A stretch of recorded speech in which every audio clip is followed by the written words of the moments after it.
নমস্কার, লাল রঙা চিঠিতে প্রত্যেককে স্বাগত। আবার একটা নতুন ব্লগ নিয়ে আমরা এসেছি।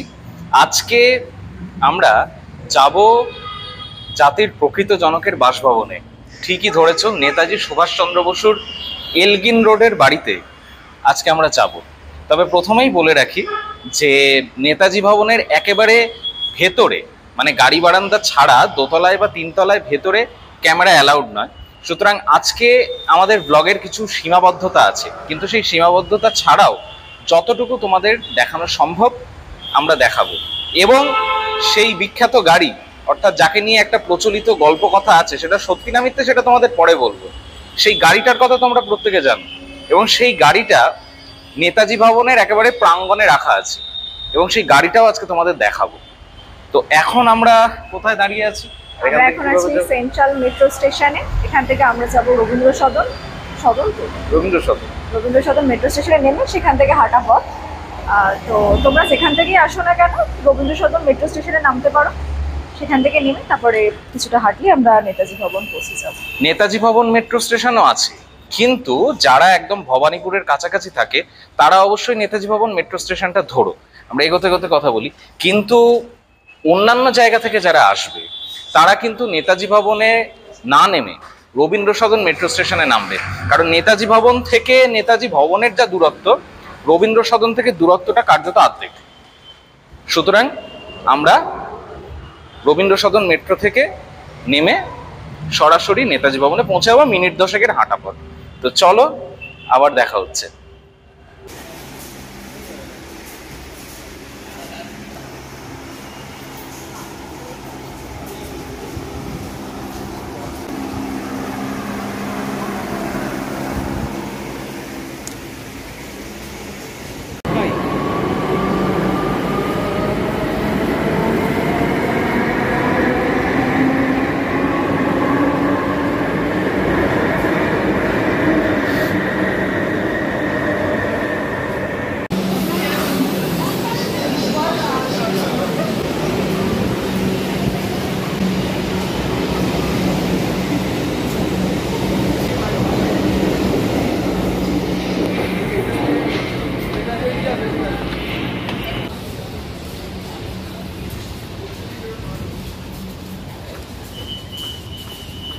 তো রবীন্দ্র সদন মেট্রো স্টেশনে নেমে পড়েছি। এইবার এখান থেকে 10 মিনিটের হাঁটা পথ নেতাজি ভবন। তোমাদের পথটাও আমরা একটু দেখাবো, কিভাবে আমরা যাচ্ছি, কোন ডিরেকশনে। তো তারপর একেবারে সরাসরি নেতাজি ভবনে পৌঁছে যাব। আমরা 3 নম্বর গেট দিয়ে কিন্তু বেরিয়েছি। ওখানে লেখাই আছে এলগিন রোড গেট, সেটা দিয়ে তোমরা বেরোবে। 3 নম্বর গেট রবীন্দ্র সদন। নম্বর গেট থেকে নেমে আমরা বাদিক দিয়ে আসছি। বাদিকে যে রাস্তাটা চলে গেছে সেই দিকে। এই যে ব্ল্যাক রাইস ক্যাফে। এবার এখান থেকে আমরা যাব আবার লেফটে।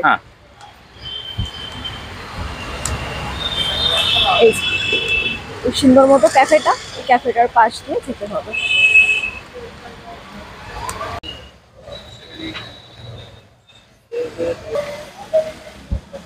ওই ক্যাফেটার থেকে পার হতে হতে সোজা এই হসপিটালটা পড়বে। ল্যান্ডমার্কের সুবিধার জন্য হসপিটালটা দেখিয়ে নিলাম। ওই রাস্তা ধরে হাঁটতে থাকলে রাস্তাটা এখানে শেষ হচ্ছে, এই যে ফ্যাশন ফ্যাক্টরি। এবার আমরা যাব ডান দিকে। হ্যাঁ, রাইট সাইডে। তো ওখান থেকে পুরোটা এসে আবার লেফট। এই লেফট রাইট ডিরেকশন গুলো যদি ভালো করে না দেখো তাহলে কিন্তু বোঝাটা মুশকিল। যদি দেখো তাহলে গ্যারেন্টি দিতে পারি আসতে কোনো অসুবিধা হবে না। এই যে এখান থেকে লেফট।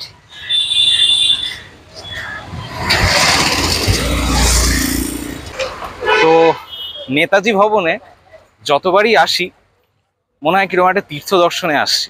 মানে আমাদের সত্যি কথা বলতে কি, আমরা দুজনেই খুব কট্টর হিন্দুত্ববাদী হলেও, সেটা তোমরা জানো যারা আমাদের ফলো করো, একদম ভীষণ রকম ভিড়ভাট্টাপূর্ণ মন্দিরে ওই 3-4 ঘন্টা লাইন দিয়ে দেবী দর্শনের আমাদের খুব একটা আগ্রহ থাকে না। আমরা মনে করি যে আমাদের ভক্তিটা অন্তরেই থাক। কিন্তু নেতাজি ভবনে আসলে সম্পূর্ণভাবেই মনে হয়, অন্তত আমার, ওর কতটা জানি না, যে একটা তীর্থ দর্শনে আসছি। তো আগেই বললাম যে বাড়ির ভেতরটা তো সম্পূর্ণভাবে দেখাতে পারবো না, কিন্তু গাড়িটা দেখাতে পারবো। এবং গাড়ির বিষয়টা একটু বলে দিই যে কথিত আছে যে ওই গাড়িটিতে চড়েই নেতাজি সুভাষচন্দ্র বসু মহানিষ্ক্রমণে পথে অগ্রসর হয়েছিলেন এবং গাড়িটি চালিয়েছিলেন শিশির কুমার বসু। এটা হচ্ছে প্রচলিত কথা, কিন্তু পরবর্তীকালে গবেষণায় উঠে এসছে যে নেতাজি আদৌ শিশির কুমার বসুর তত্ত্বাবধানে সেই গাড়িটাতে যাননি। এবং অনেক পরে শিশির কুমার বসু ইন্দিরা গান্ধীকে জানতে চেয়েছিলেন একটি গোপন চিঠিতে যে আচ্ছা বলুন তো রাঙা কাকাবাবু কিভাবে ভারত থেকে বেরিয়ে আফগানিস্তানের পথে তারপর অবশেষে মস্কোতে পৌঁছলেন। তাহলে আপনারাই ভেবে দেখুন, তিনি নিজেই যদি নিয়ে ড্রাইভ যান, করে যেতেন, হ্যাঁ, তাহলে উনি প্রশ্নটা কেন করলেন। সুতরাং এটা তো আর আমি নেতাজি ভবনের ভেতরে এই কথাগুলো বলতে পারি, কিন্তু সেখানে একটা অপ্রীতিকর পরিস্থিতি সৃষ্টি হতেও পারে। তো সেই কারণে আগে বলে দিলাম। কিন্তু তবুও আমাদের নিজেদের যেটা ধারণা সেটা হচ্ছে যে নেতাজি কখনো না কখনো মহানিষ্ক্রমণের আগে ওই গাড়িটাতে চড়েছিলেন। এটা আমার লজিক্যাল কনক্লুশন, আমি যতটুকু পড়েছি। তো সেই কারণে গাড়িটার একটা ঐতিহাসিক মূল্য আছে। তো চলো, গাড়িটা তো অবশ্যই দেখাবো। আমরা নেতাজি ভবনের সামনে চলে এসেছি। দেখো নেতাজি ভবনকে একটু দূর থেকে কেমন লাগে। দূরের ওই বারান্দা দেখা যাচ্ছে এখান থেকে।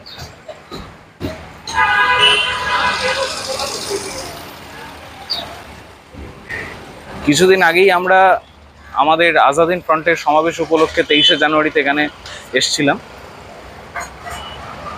এই হচ্ছে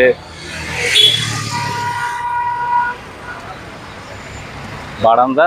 এই বারান্দার অলিন্দ ধরেই একসময় হেঁটে যেতেন নেতাজি সুভাষচন্দ্র বসু।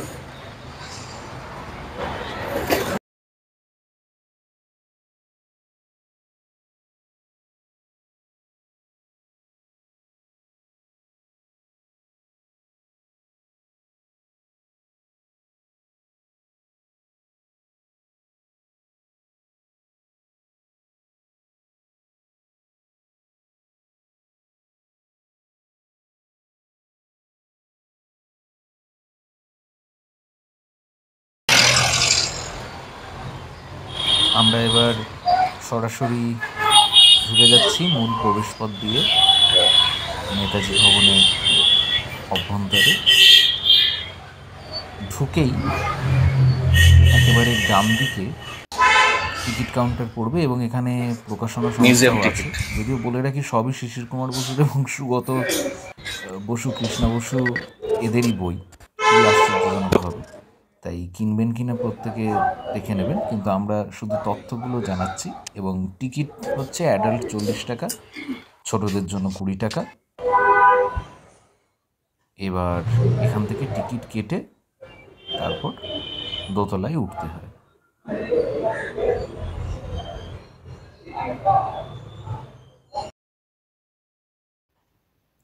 এবার এই হচ্ছে সেই গাড়ি, যে গাড়ির কথা একটু আগেই বললাম, BLA 7169। এবং আগেই বলেছি যে নেতাজি সুভাষচন্দ্র বসু খুব সম্ভবত মহানিষ্ক্রমণের আগে এই গাড়িটিতে একাধিকবার চড়েছিলেন। সুতরাং সেদিক থেকে গাড়িটার অবশ্যই ঐতিহাসিক মূল্য আছে।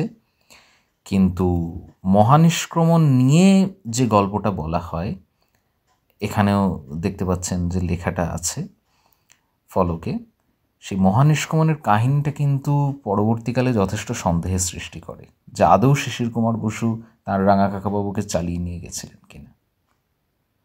আমরা নেতাজি ভবনের এই প্রজ্জ্বল যে নেতাজি ভবন, সেই নেতাজি ভবনকে নানা অ্যাঙ্গেলে আপনাদের সামনে উপস্থাপিত করছি। আবারও BLA 7169 গাড়িটার সামনে দাঁড়ালেই কীরকম একটা শিহরণের সৃষ্টি হয়। নেতাজি মহানিষ্ক্রমণের আগে চড়ে থাকুন কিংবা মহানিষ্ক্রমণের সময়, তার উপস্থিতির স্বাক্ষর বহন করছে এটি। সিঙ্গাপুরের আজাদ হিন্দ ফৌজের একটা রেপ্লিকা। এখানেও বিস্তৃত ফলকে লেখা আছে সমস্ত বিষয়। সিঙ্গাপুরের সেই প্রজ্জ্বল সৌধেরই একটা অনুকরণে তৈরি করা হয়েছে। এবার আমরা এগিয়ে যাব সেই সিঁড়ির দিকে, সেই প্রচলিত কাহিনী যে আচ্ছা, তার আগে এখানে দেখাই দেওয়ালে শরৎচন্দ্র বসু, শিশির কুমার বসুর দুটো বয়সের ছবি সমস্ত কিছু এখানে টাঙানো আছে দর্শনার্থীদের জন্য। এবার আমরা সোজা এগিয়ে যাব সেই সিঁড়ির দিকে, যে সিঁড়ি দিয়ে নেতাজি সুভাষচন্দ্র বসু নাকি নেমে এসেছিলেন। এই হচ্ছে সেই সিঁড়ি, আর এই হচ্ছে গাড়ি বারান্দা। বিষয়টা ভালো করে দেখুন আপনারা প্রত্যেকে। বলা হচ্ছে যে এই সিঁড়ি দিয়ে নেতাজি সুভাষচন্দ্র বসু নেমে এসেছিলেন এবং নিচে শিশির কুমার বসু দাঁড়িয়েছিলেন, এবং তারপর নেতাজি গাড়িতে ওঠেন এবং শিশির কুমার বসু চালিয়ে নিয়ে তাকে গোমো অবধি পৌঁছে দেন। এই হচ্ছে প্রচলিত কাহিনী। তো এই সিঁড়িটার কথাই বলা হয়। নেতাজি সুভাষচন্দ্র বসু অবশ্যই সেই সিঁড়ি দিয়ে নেমে এসেছিলেন, কিন্তু আদৌ তিনি শিশির কুমার বসুর গাড়িতে গেছিলেন নাকি তার শিখ সহযোদ্ধা নিরঞ্জন সিং তালিব কিংবা সর্দার শার্দুল সিং কবিশেরের গাড়িতে গেছিলেন, সেটা কিন্তু একটা রহস্য থেকেই যায়। আর এরপরেই আমরা ঘুরে দেখেছিলাম নেতাজি ভবনের দোতলা আর তিনতলা।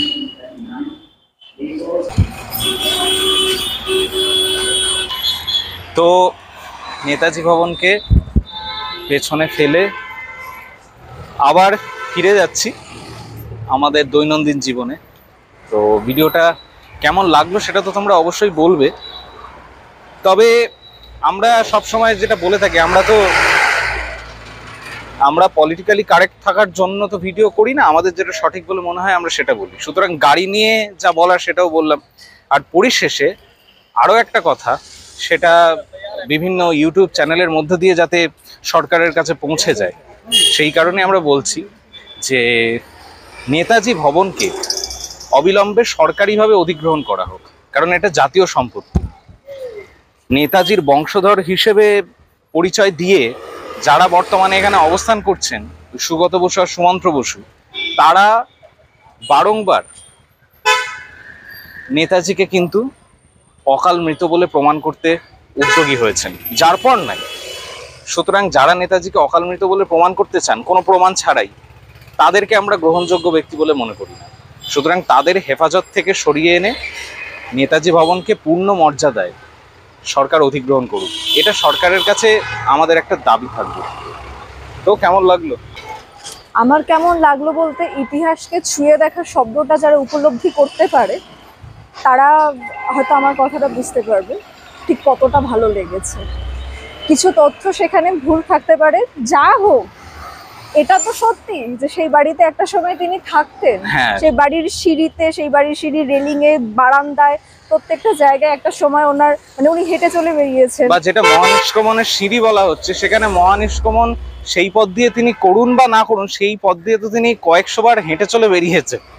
এটা তো সত্যি কথা। জায়গাগুলোকে ছুঁয়ে দেখা, আমি শান্তিনিকেতনের ব্লগেও বলেছিলাম, যখন আমরা গীতাঞ্জলি মিউজিয়ামে গেছিলাম, ওই সেলুন কার্ডটা দেখে ওটা ছুঁলে যেন মনে হয় একটা আলাদাই অনুভূতি হয়, সেটা বলে বোঝানো সম্ভব না। সুতরাং সেই কারণেই আমরা আরো বেশি করে চাই যে নেতাজির এই বাসভবন যেন বিপথগামীদের হাতে না থাকে, এবং যারা যারা ভেতরে স্টাফ আছেন তারা প্রত্যেকে অমায়িক। সুতরাং তারা খুব ভালোভাবে বাড়িটাকে রক্ষণাবেক্ষণ করছেন, কিন্তু মাথার ওপর এখন যারা বসে আছেন তারা মোটেও সদর্থক নন। সুতরাং রাজ্য সরকার হোক কিংবা কেন্দ্রীয় সরকার, নেতাজি ভবনকে অবশ্যই সরকারিভাবে অধিগ্রহণ করা উচিত, এবং নেতাজির যা পূর্ণাঙ্গ সত্য ভগবান যে হিসেবে, সেই সত্যকে যেন নেতাজি ভবনে সমর্যাদায় স্থান করে দেওয়া হয়, এটাই আবেদন। আর যারা যারা এখনো নেতাজি ভবন দেখোনি অথচ নেতাজিকে ভালোবাসো, তারা কিন্তু অতি অবশ্যই এলগিন রোডের নেতাজি ভবন দেখবে। নেতাজি ভবন এবং জোড়াসাঁকো ঠাকুরবাড়ি, এই দুটো জায়গা যারা দেখেনি, আমি মনে করি বাঙালি হিসেবে তারা অপূর্ণ। সুতরাং আর আজ তো আন্তর্জাতিক মাতৃভাষা দিবস, 21শে ফেব্রুয়ারিতে আমরা ভিডিও শুট করছি। সুতরাং বাঙালি হিসেবেও আজকের দিনটা সার্থক। তো যাই হোক, আবারও নতুন ব্লগে তোমাদের সামনে আমরা আসব। লালরঙা চিঠির পাশে প্রত্যেকে থাকবে, এবং এরকম নতুন নতুন নানা জায়গায় তোমাদের লাল চিঠি খুলে পড়াবো। সঙ্গে থেকো, লাইক, কমেন্ট, শেয়ার, সাবস্ক্রাইব অবশ্যই চাই। একটাই কথা বলবো, ওপরের দুটো ফ্লোরের ছবি বা ভিডিও আমরা দিতে পারলাম না, সেখানে একেবারেই সম্ভব না সেটা করা, কারণ ওদের তরফ থেকেই সেটা নিষেধ আছে।